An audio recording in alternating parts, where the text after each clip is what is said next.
Mormon Sex Info. This is Natasha Helfer-Parker, and I am just thrilled, out of my mind thrilled, to have with me Katherine Bogen. I'm not sure if I'm even saying that right, but you can correct me.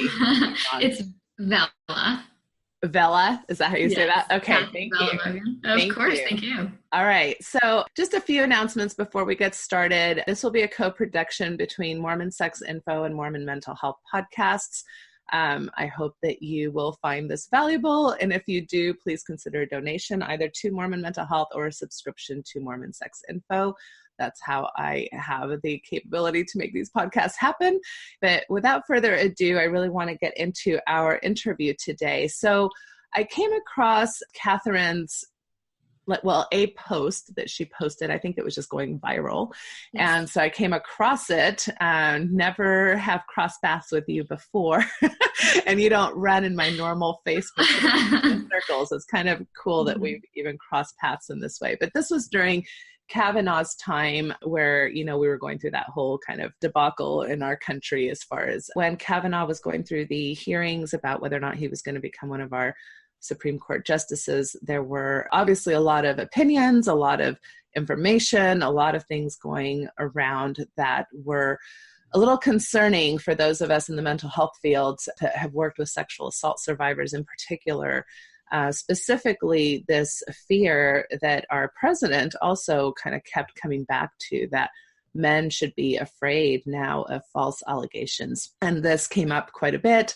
I even had quite a bit of conversations with teenagers in my community about it and things of that nature. So it really became problematic because in many ways, we still have a ways to go in sexual assault advocacy, and we're making strides. And this felt like, of all the strides that we've made in the mental health field and trauma fields, this felt like a huge step back. Like now this misinformation was going to cause fears and anxieties and myths that are not necessarily accurate. So Katherine's post kind of blasted a lot of misperceptions. So it caught my eye. And I was like, oh, that's good. It's not just some of us saying, hey, this is misinformation. Like you had statistics to back you up and things of that nature. So where I'd like to start is just to give you a chance to introduce yourself. Who are you? What are you doing? What's your professional life like? And how does it come to be that you happen to have access to some of this information to begin with that we're going to get into today?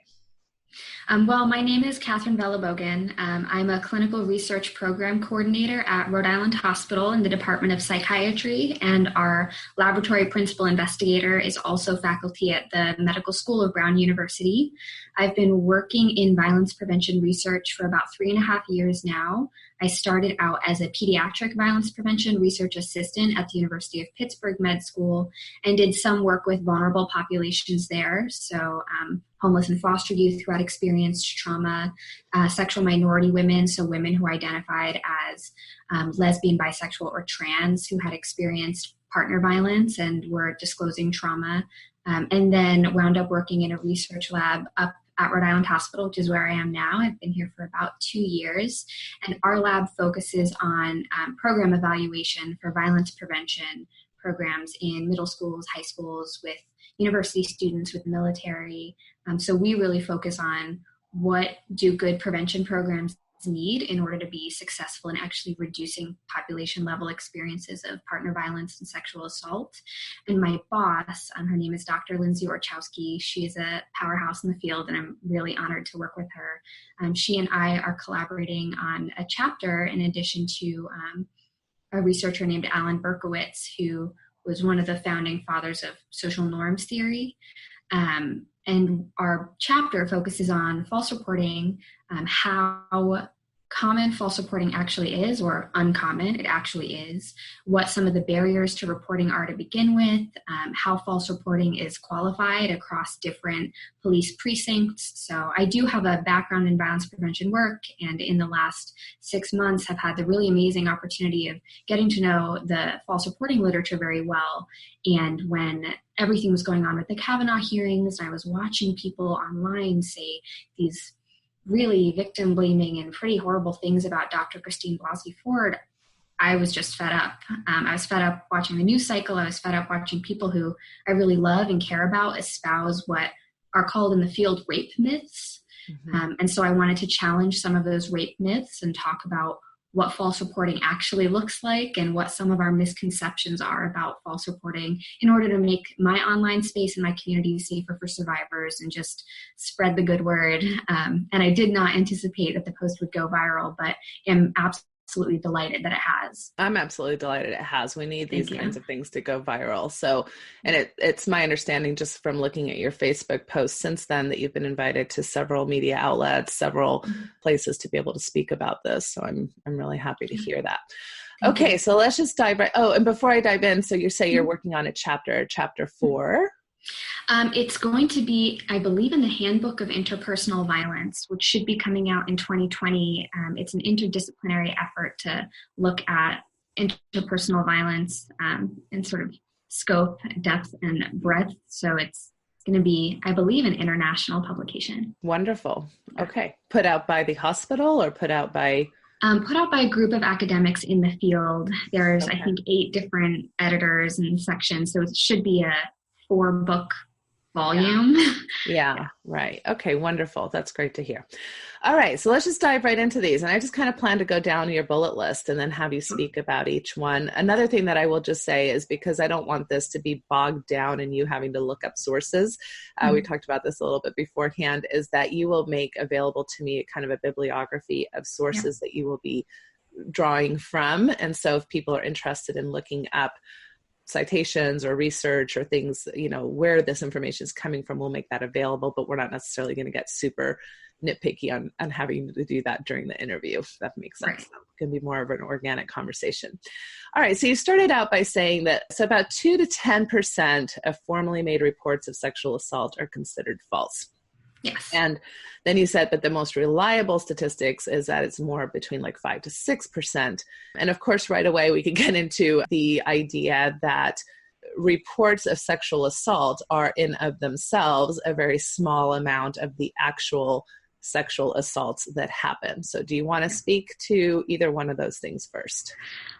So I would have to look back at the data for exact numbers. I know there was a visual going around that has all these sort of little human figures. It talks about the number of sexual assaults that are actually reported, that go to trial, that wind up being where the perpetrator winds up being prosecuted.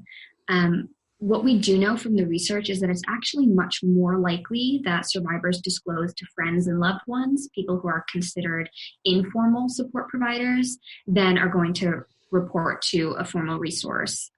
And though the majority of survivors do tell someone, it is a very, very small minority who report to police or decide to report to, for example, campus police if they experience a sexual assault on their university's campus.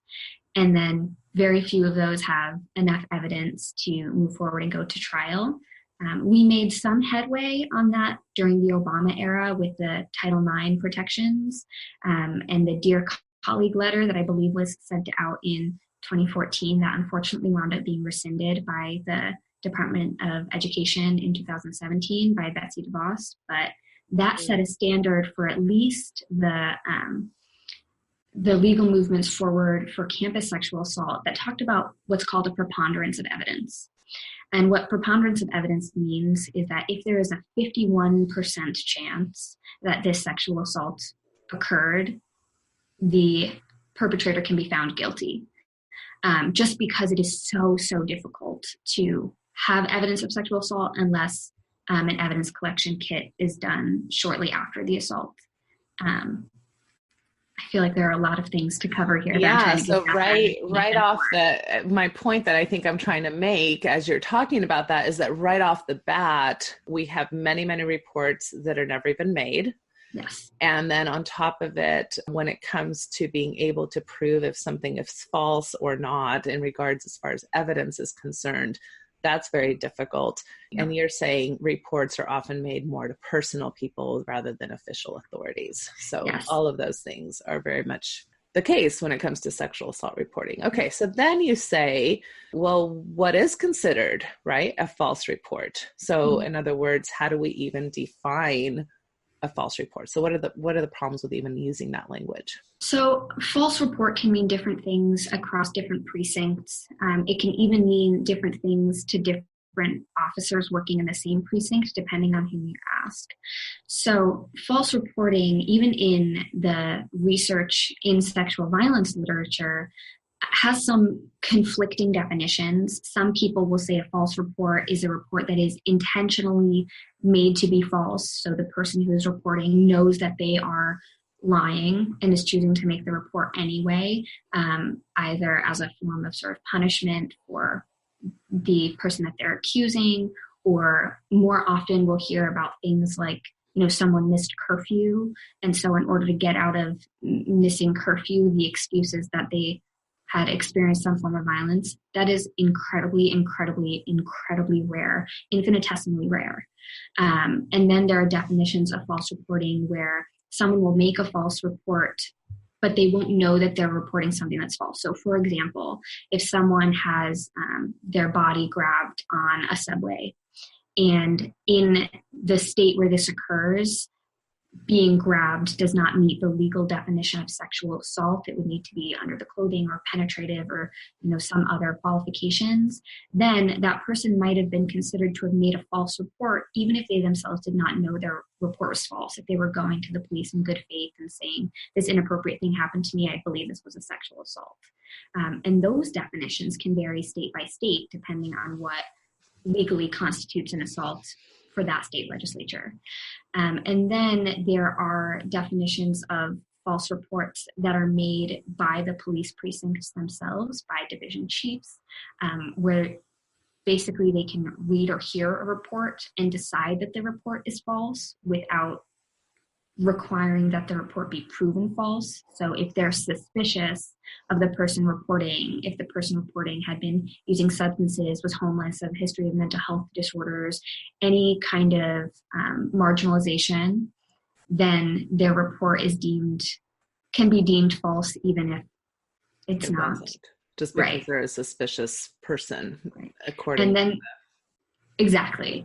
And then there's what's called an unfounded report, which is basically what it sounds like, where there's not enough evidence for this report to move forward, but you can't prove that it's false either. So there are all these different... Do those go under the false reporting as well, or they're just kind of unfounded reports are kind of their own category? They're supposed to be their own category. But if we look at documentation for different police precincts, oftentimes they're categorized the same way. So false and false unfounded will be considered sort of under the umbrella of false, even if one is not enough evidence or conflicting evidence and one is evidence of fabrication. So this is really an important point, because I do think that when people talk about false reporting, they think about the first example that you gave, which is somebody is intentionally lying either out of revenge or trying to avoid some type of trouble that they're in or something along those lines. When in reality, these numbers can, even though they're small to begin with, a huge part of those numbers can be all these other things that you're mentioning as far as why they might be considered a false report. So that's really important to know, because that also lowers the risk of what people are really quote unquote afraid of, which is that people are going to be coming after them for some type of revenge. Right. And I think something that's really important for me to share whenever I talk about false reporting is kind of the stereotype of what sexual assault looks like to us as a culture and what sexual assault actually looks like as it's occurring.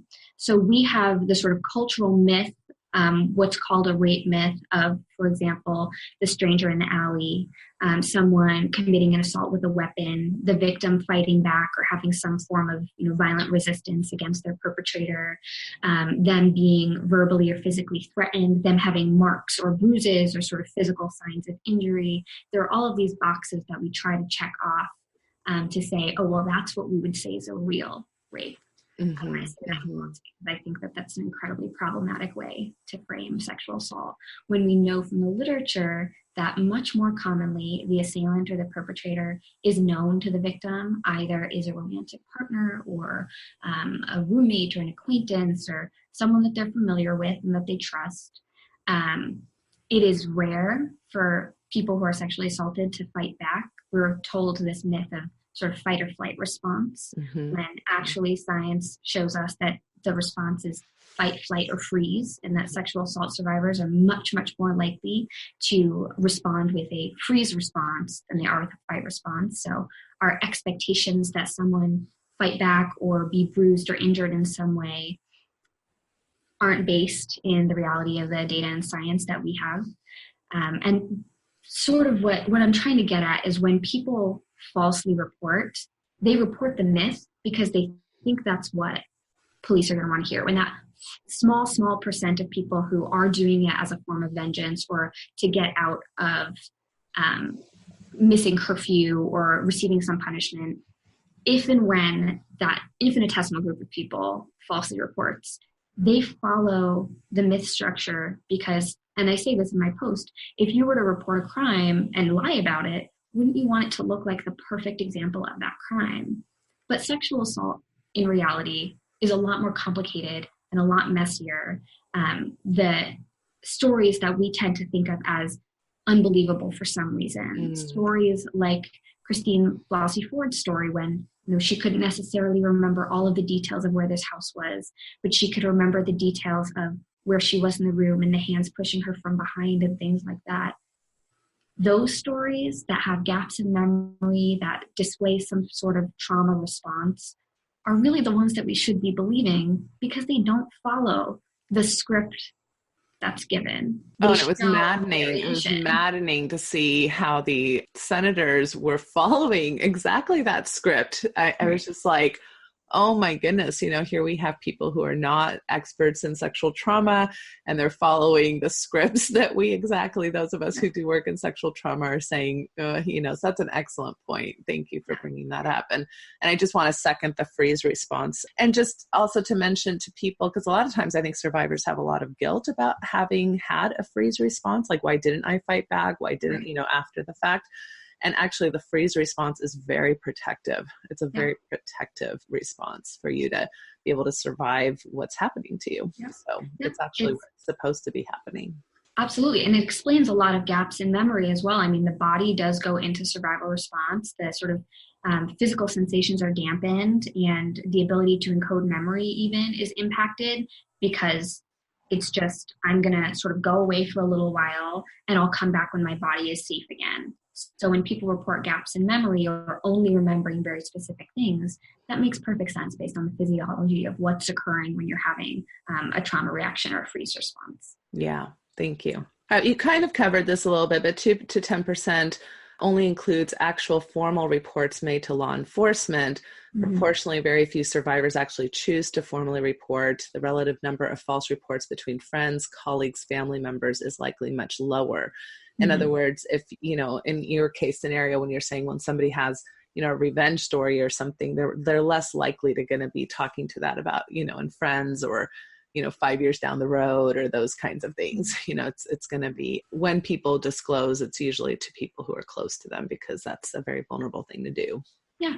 Yeah. And it's less instrumental. It's less useful to report a revenge story to family and friends because sort of what are they going to do versus if there's some desire for revenge, going to police is what is actually going to create the context for vengeance to be feasible, if that makes sense.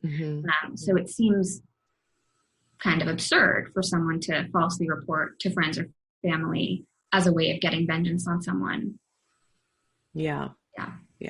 All right. And you also already covered this a bit, but I'd like to talk about it a little bit further because it is such an important part of reporting in general. You say the 2 to 10% number of false reports might include cases in which there was not significant evidence to convict the offender.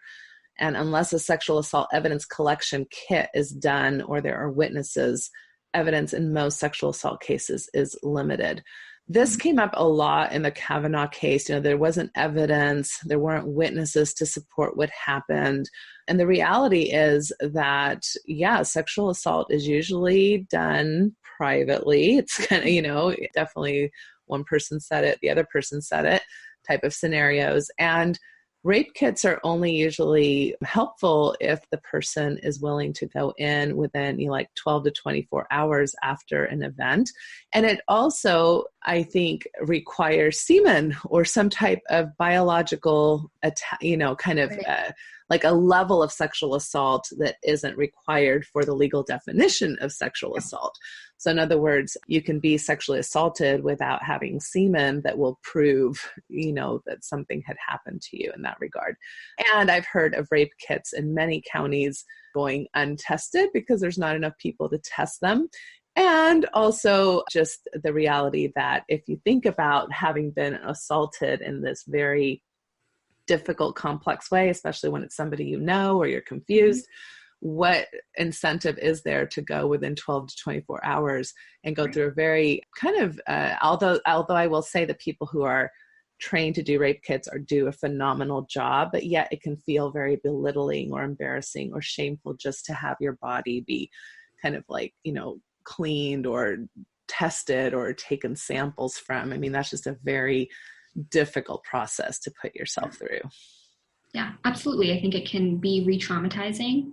And I think a lot of it as well, there's research on whether or not, particularly young women, there's very limited research about men victims. I should say that off the bat. A lot of the literature that I'm pulling from is literature that looks at women as victims. So that is an area in which we as a field really need to improve because we know that men experience sexual violence as well. But there is literature on whether or not women label their experiences as sexual victimization and what are some of the factors that play into whether or not they label it as a rape or a sexual assault. So say, for instance, someone knows their assailant and has this rape myth in their head of, well, you can only be raped if it's by a stranger. It's going to make it harder for them to label that experience as a sexual assault.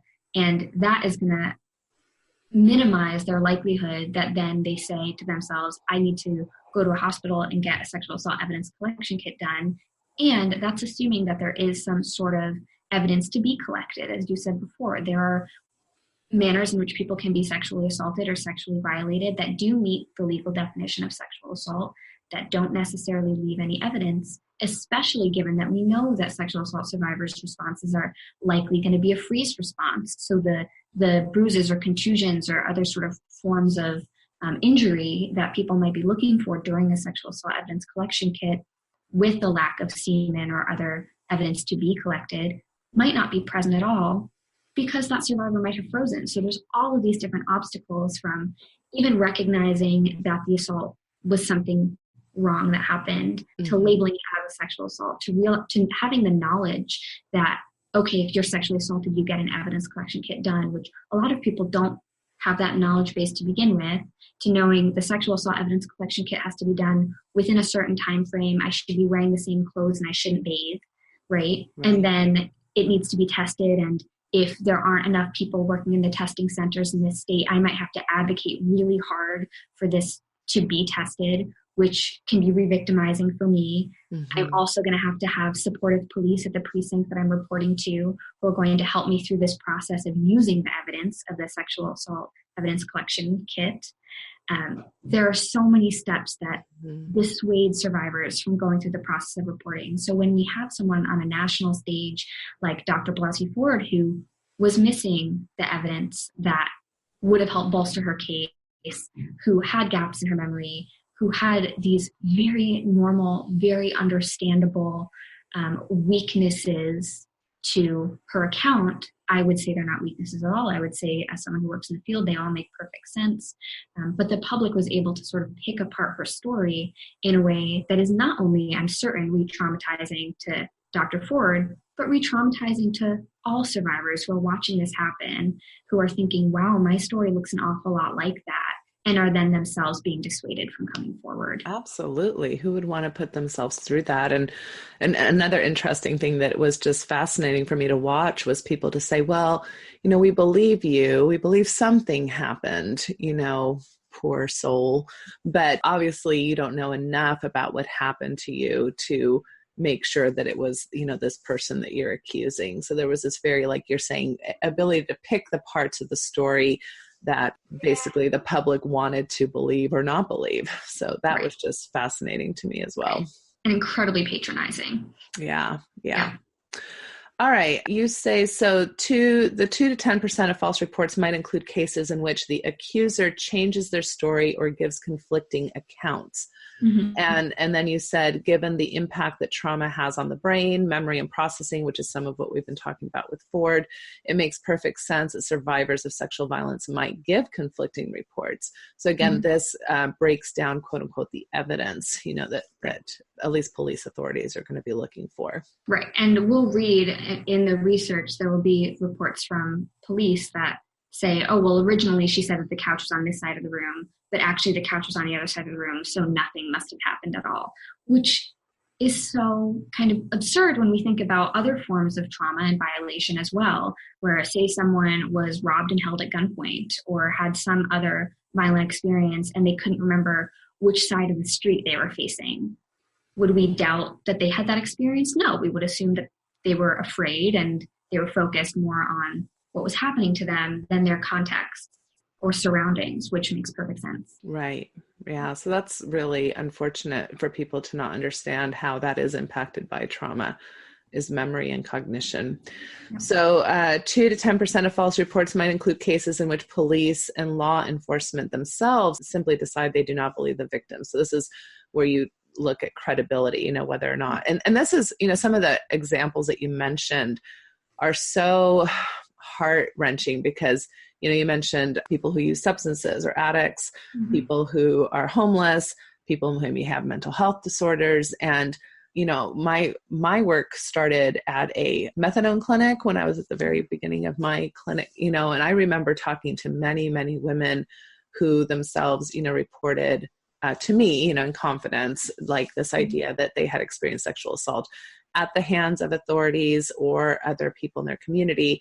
But yeah, who's going to believe the heroin addict, right? Who's going to believe the lady who, has, and this goes back to even Ford's example. Like if Dr. Ford isn't a credible witness, right? When with her PhD and she's white and she comes from fairly good socioeconomic background and all of that, then what does that say for the, millions of people who fall into intersectionality issues with race, culture, socioeconomic factors, mental health factors, substance abuse? I mean, if she's not credible, then who's credible? Right. Who's a credible witness? That's, I think, incredibly important to talk about. And we do hear a lot in the field, particularly about people who are engaged in sex work, who are victimized and then have no recourse because it's possible that the sex work itself is criminalized. And then when they go to seek care or seek help, the amount of blaming and shaming on sex workers who are incredibly vulnerable to sexual violence is really devastating. And you're right, Dr. Christine Blasey Ford was sort of the ideal, and I say ideal in quotes, victim. She is white, she is educated, she is upper middle class, she came from this sort of family that you would expect, and she checked all the boxes again. And it doesn't matter how credible she was, it doesn't matter how eloquently she presented her story, how incredibly empathetic people around the nation were to her, because I think it was impossible to watch that testimony and not think, okay, this woman definitely had something happen to her. And still, she was disbelieved. We now have her perpetrator. I feel very comfortable calling him her perpetrator as a justice on our Supreme Court. And I think about women who do experience multiple and intersecting marginalizations, women of color, particularly trans women of color who are at very, very high risk of violence and have little recourse. I think it presents a really disturbing snapshot of where we are as a nation in terms of our capacity to support survivors with these multiple marginalizations. And to your point, how many survivors are now in a position where their perpetrator is in a position of power, whether a promotion or a company in a job setting, a member of their community who maybe is part of, clergy or whatever. I mean, so many survivors are in that storyline of my perpetrator is revered by the community. And again, so interesting. I mean, this is kind of a whole different type of topic, but the myths that we have about perpetrators, like the whole thing was like, I went to a good university. How could I be a perpetrator? I'm a successful businessman. How could I be a perpetrator, right? Or Right. I'm a father of children whom I love dearly and have a loving wife. How could I be a perpetrator? And I'm like, are we seriously like at that level of understanding? Every time he opened his mouth to give that as a response, I'm like, but that doesn't prove anything. In fact, that kind of makes me much more like worried about you. Yeah. The fact that you would bring up those things. Yeah, absolutely. I think that definitely impacted his credibility for me, watching him say, well, I went to Yale. And I'm like, okay, how many sexual perpetrators do you think go to Yale? I would say a fair few go to all universities across our United States.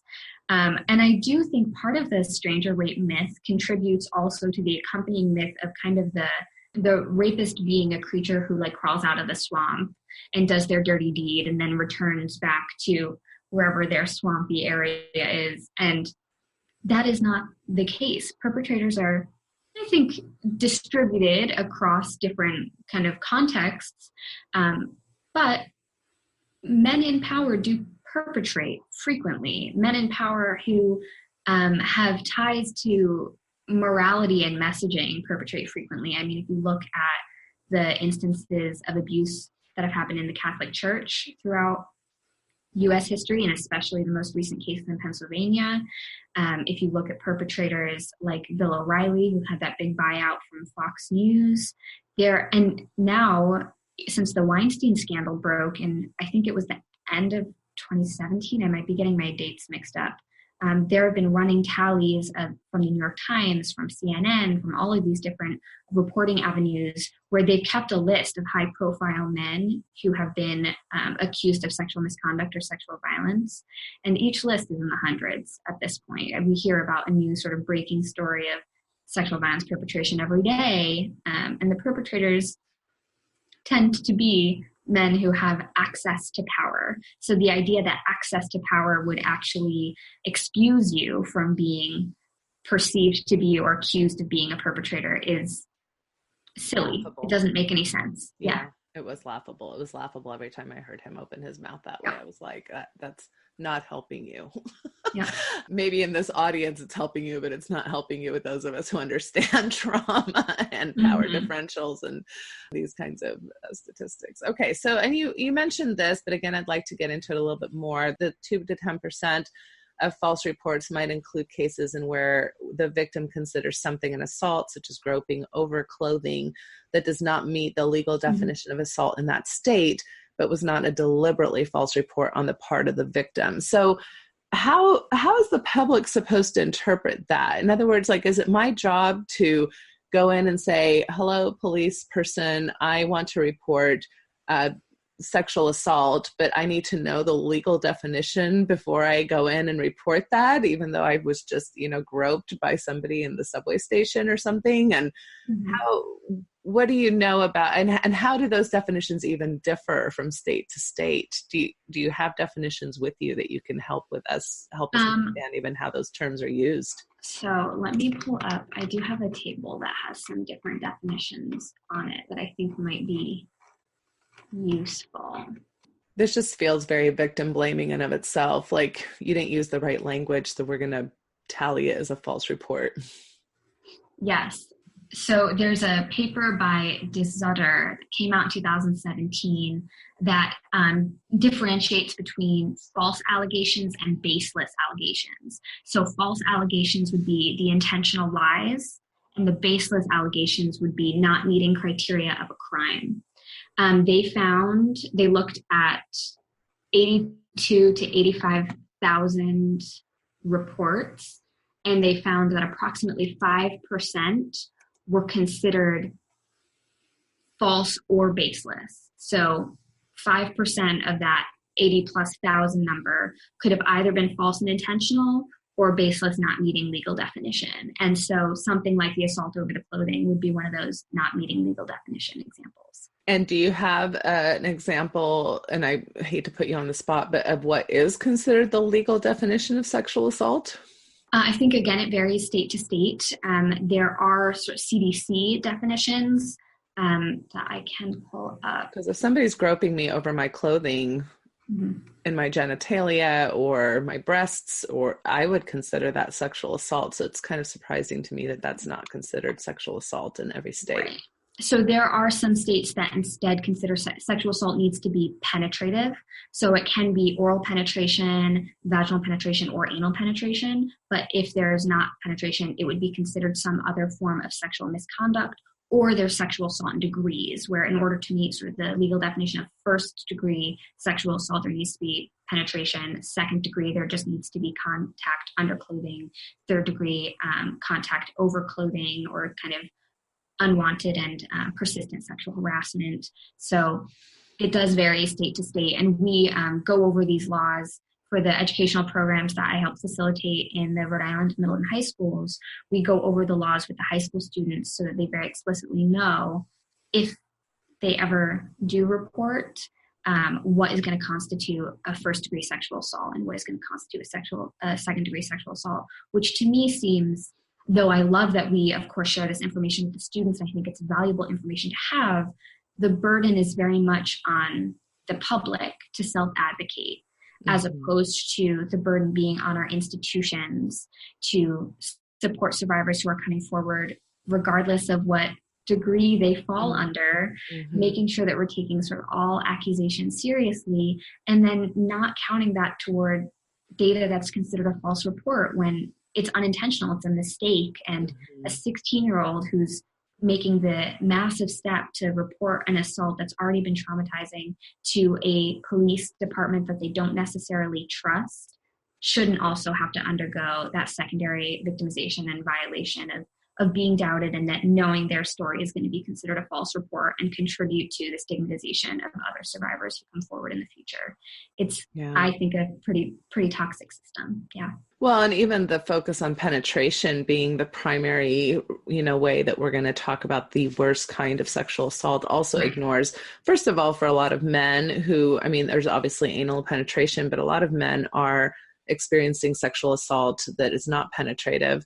And, there's people who respond differently to different trauma regardless of penetration, so there's some people, for whatever reasons, are more resilient than others regardless of whether or not there was penetration involved. So you might have somebody who had a classic, what you'd consider a rape, be doing better 6 months later than somebody who maybe was groped and, scared in some way, some other way. So it's interesting how that all is part of the discussion as well. Absolutely. All right. I think that's, I think that winds up being very harmful to folks, especially who experience what the public considers quote unquote low grade violence. Who are we to say that violence is low grade when it is very individualized and depends on factors like resiliency and social network support and receiving resources like mental health care in the aftermath. All of these kind of network impacts are going to change the severity of an assault experience, both before it occurs, while it occurs, and after it has occurred. And it goes back to this myth of real rape, real rape versus, was that really rape? And then it downplays violence, because of penetration information, which really is nobody's business anyway. It's like, I don't need to tell you what type of assault I had, to let you know that I'm a victim. Right. All right. So 2 to 10% of false reports might include instances in which the victim has been blamed, shamed, or threatened by law enforcement. So it is relatively common practice for law enforcement agencies to threaten victims with legal consequences if their report is false, scaring them out of continuing the report even if it is true, or threaten victims with a polygraph test, indicating that the victim is already disbelieved and causing them to drop the case out of fear and intimidation. So can you talk a little bit about that? Well, I think we saw that example with Dr. Blythe Ford, who did wind up submitting to a polygraph examination. But imagine the trauma and re-victimization just of that, of going to report an experience and having the police tell you, in order for us to believe you, you need to submit to a polygraph. Polygraphs, I think, are very mystified within our society. I don't know of someone walking down on the street who's going to know precisely how a polygraph works. So that is already kind of an interpersonal or emotional hurdle to get over of, I'm disbelieved and now I have to submit myself to something that I'm not really familiar with, especially after already experiencing a violation. I'm not sure how reliable polygraph tests are, especially when someone is under emotional distress, and it is feasible that someone who is submitting to a polygraph to talk about a sexual assault would be undergoing pretty severe emotional distress. Though I do want to preface that by saying folks respond to sexual assault in a variety of ways. Sometimes people are unaffected and don't really show that much distress. Sometimes people have a flat affect. Sometimes people can joke around and be sarcastic. It's very individualistic how people respond to sexual trauma. But I do believe that there's something intimidating and inherently something that casts doubt on all survivors. When a single survivor comes to a police precinct and says, this happens to me, and they say, in order for us to move forward with your case, we need to test that you're not lying to us right now. Again, we don't do that for any other crime. That's not typical practice for someone who comes in and says they were robbed. Mm-hmm. Mm-hmm. Yeah. And it's not, like you're saying, it's not a trauma-informed practice. It's a, for polygraphs tests are cold, they're clinical, they're very like, da-da-da-da, da-da-da-da, and you were hooked up to a machine and your own anxiety. I mean, I'm just anxious thinking about it myself. That sounds about my anxiety and think that I'm lying. It's like all of those things that just, it's not a trauma-informed practice. So if we're wanting to support survivors, are we having methods and things in place to help with those report processes instead of making them harder, which is, I think, a big part of what you're talking about here. Right. All right. Then you say fewer than 2% of reports are considered false because an accuser has actually admitted to intentionally lying. Do you want to talk about that? So that's, I think, exactly what it sounds like. So fewer than 2% of reports were found false. And I'll have to highlight this in the bibliography that I send you, where someone actually recanted to police and said, no, I lied about the whole thing. And the police could confirm that they had lied. So sometimes people will recant and say, I take it back, because they've been intimidated out of reporting. That wouldn't necessarily count toward that 2%. That 2% are people who in this study, which is, of course, going to have a sort of limited sample, who said to police after the fact or as the process was moving forward, no, I've lied about this and I want to take this report back. And then police could verify that they had lied. Yeah. Okay. Yeah. All right. So after going through all these different bullet points, and your last one we kind of already covered, which is that if there is a false report, it's going to be more considered stereotypical rape story, right? Like stranger in an alley, violent use of a weapon, something along those lines. So what does this all mean? You say, so when someone comes forward with an accusation of sexual assault, there's a 90 to 98% chance they are telling the truth, with actual numbers likely being more between 97 and 99% when you take into account these things like unbased reports, those kinds of things, especially when people disclose to close friends, family, and loved ones. So I mean, I guess there's a 1% chance that I might die in a car accident today, but I still go around driving a car, or there's a lot of risks out there in life. But it just seems like, especially with President Trump and some of the media outlets and comments, it felt like all of a sudden, all young men and all men in power, like there's this risk and, oh my goodness, the Me Too movement is out to get you and you better watch out and you better hide in your homes because, these women in particular are coming to get you. And with all these false reports, and especially if you're a person in power, they want your money and they want your whatever it is. And so it becomes like, okay, we're talking about a 1% to 2% chance of this even happening. And that's in reportable cases, which if you really look at the bigger picture, which I'm guessing there's probably one reportable case for every 1,000 stories out there. I mean, I'm not exactly sure if I can back that up with numbers, but I'm guessing that's fairly close. The risk is even really lower than that. Yeah. Yeah. And I think something that I would really encourage anyone who's saying, well, we're afraid for our boys and we feel fear for our men and this is a witch hunt and whatever, something that I would encourage those folks to think about is it is much more likely that that boy or man will themselves be sexually assaulted in their lifetime than it is that they will be falsely accused. So something that is critical is that when those boys and men do experience some form of sexual victimization, that they themselves feel empowered to come forward and report and disclose and get interpersonal support and clinical support and whatever kind of love and care that they need in the aftermath. And we're sending a message to those men by calling this a witch hunt, that they're not safe from other men either. They're not safe from women who might perpetrate.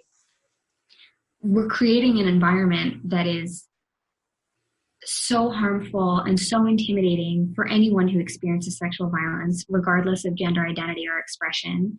And it's just not a fear that we need to be concerning ourselves with. I think what we need to be concerning ourselves with is educating the public on how to respond to a survivor who comes forward, and what are it's important that law enforcement know what the red flags are for false reports, that if something looks like the dictionary definition of the rape myth, that's more likely to be a false report. And if someone comes in with inconsistencies in their story, or problems with their memory, or have been using substances, that person is more likely to be telling the truth.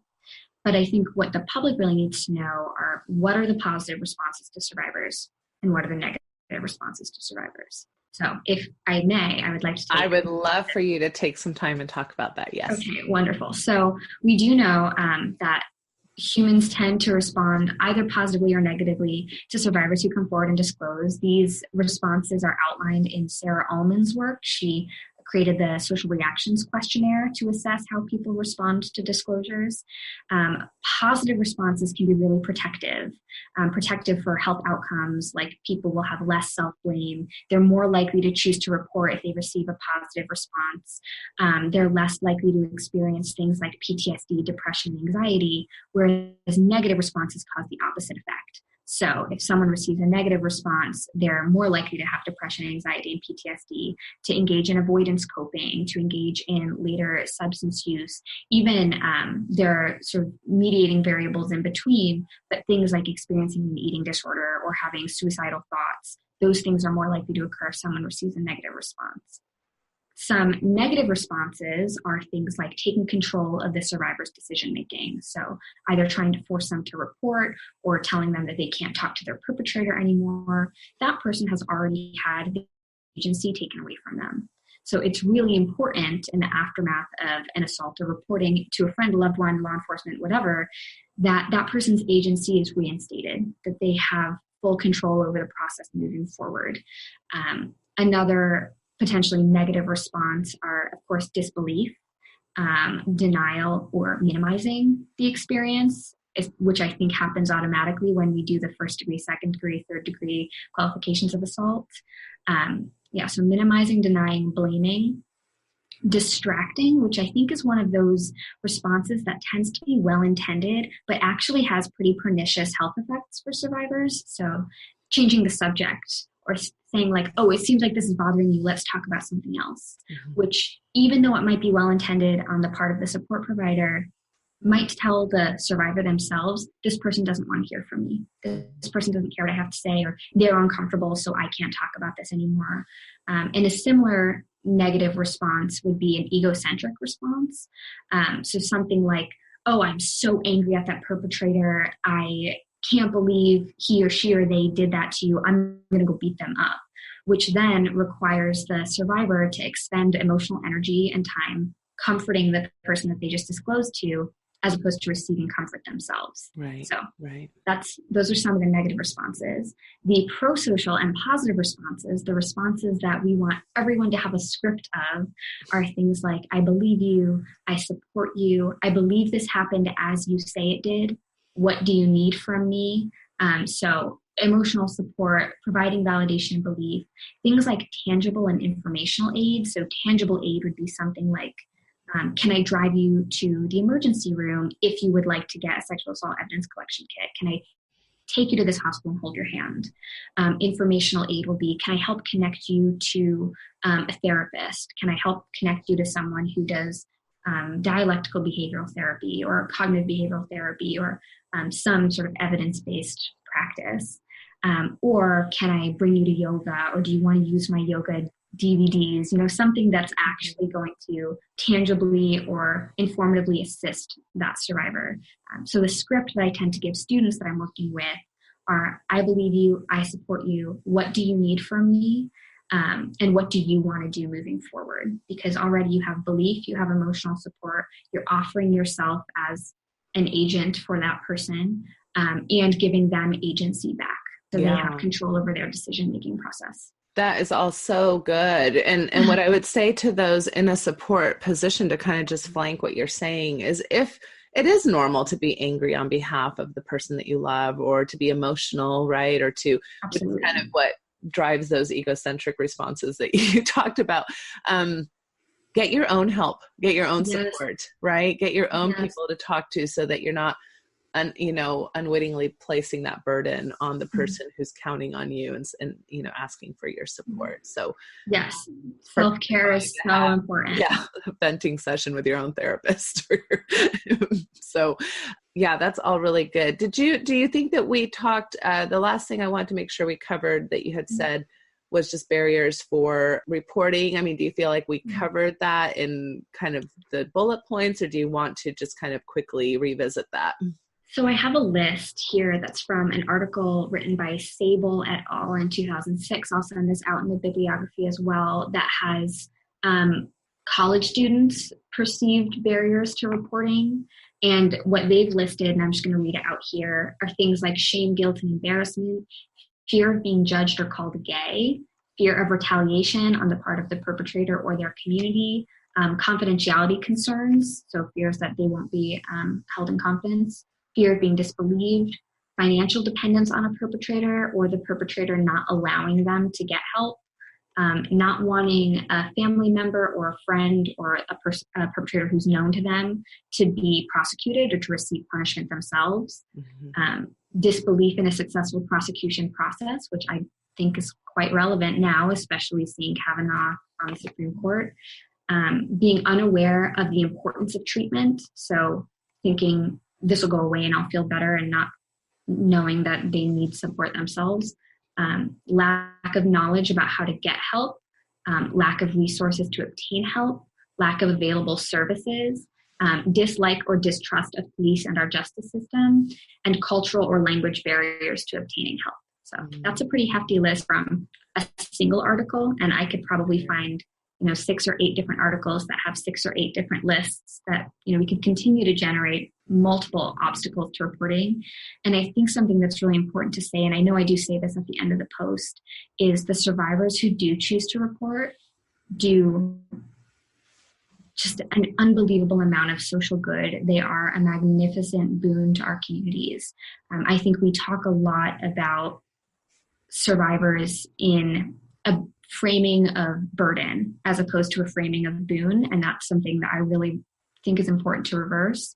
There are many survivors who wind up doing work that benefits other survivors, and not just survivors, but marginalized groups across the board.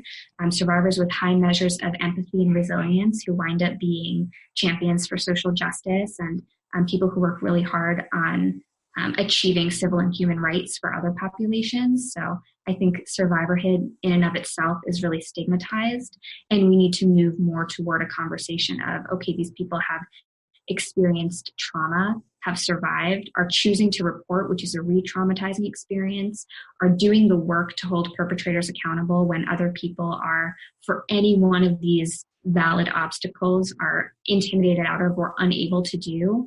And we should be kind of holding the survivors who do this up to the light and really celebrating the emotional labor that takes, while at the same time, people who choose not to report have many, many valid reasons, and those people, their decisions are valid. They get to make that choice for themselves. But I think we need to start talking as a community about survivorhood being a boon and survivors themselves being really amazing, incredible people, as opposed to social burdens. Yeah, or broken somehow, or that they're, that there's going to be some stigma attached to them for the rest of their lives or something.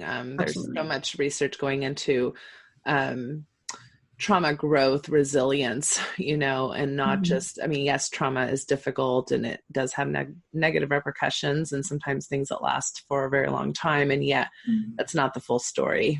People do have growth and resilience that come from those experiences as well. So it's a very positive note to end on. I guess before we end though, I want to go back really quickly to the evidence-based part of this. And, you mentioned Kavanaugh there at the end.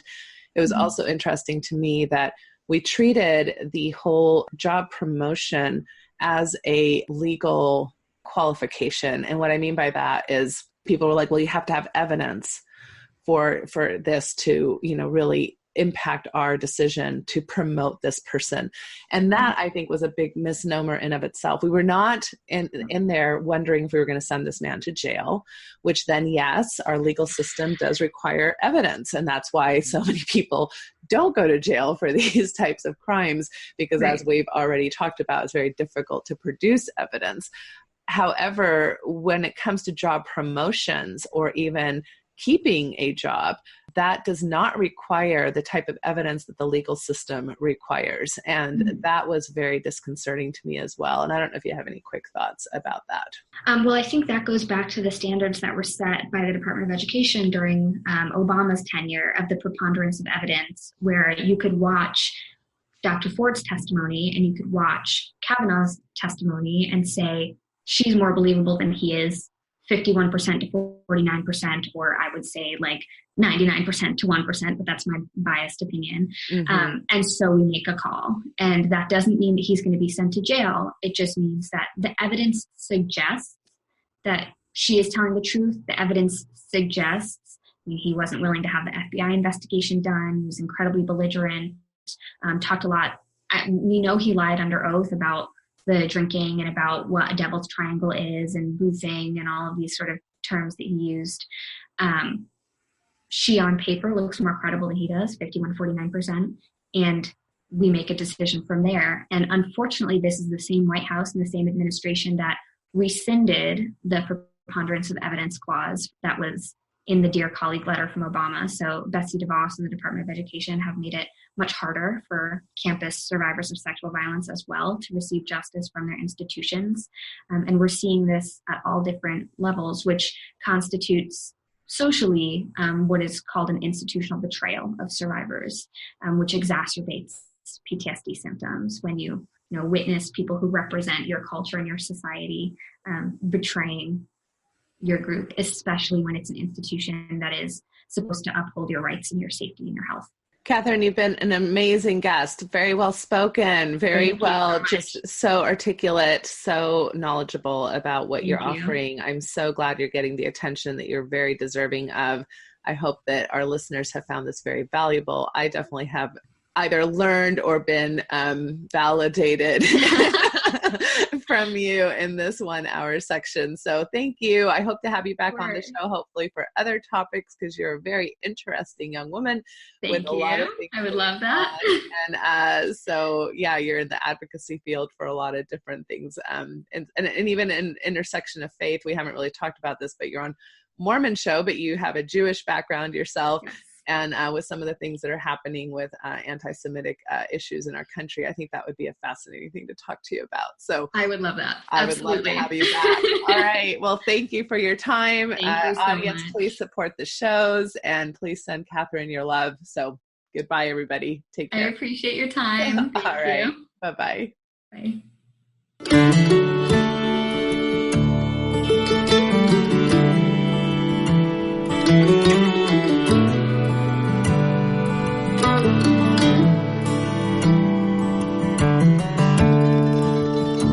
We took the long road home, turned minutes into miles, and as the evening traveled on, the sunset bathed your smile. We stopped beneath the desert stars, wrapped in each other's arms. Was as simple as I love you, an ordinary, extraordinary truth.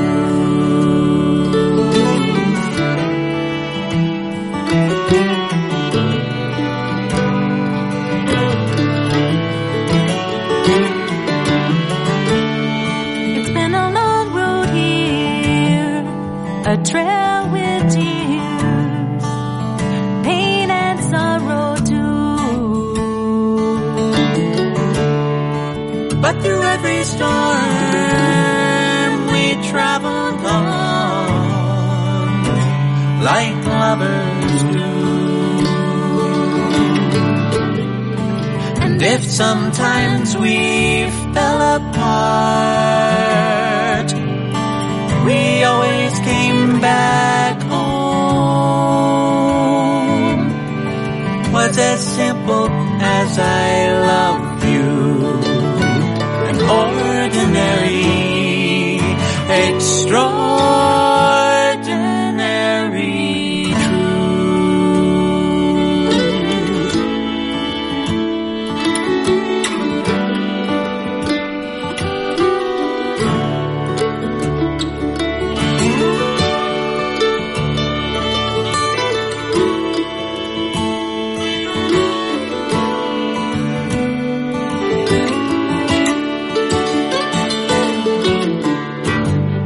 Some people say love is blind and forever is too long. But I see your eyes in every sunrise. Can't imagine life alone.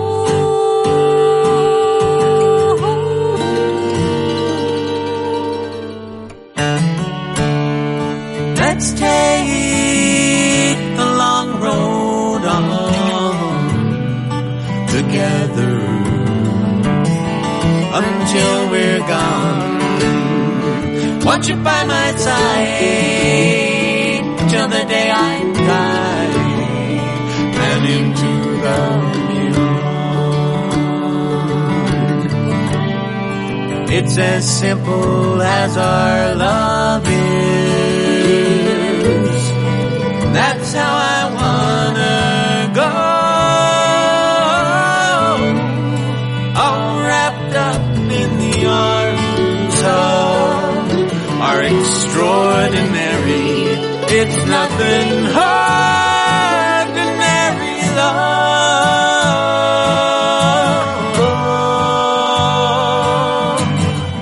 Ordinary. No, it's extraordinary.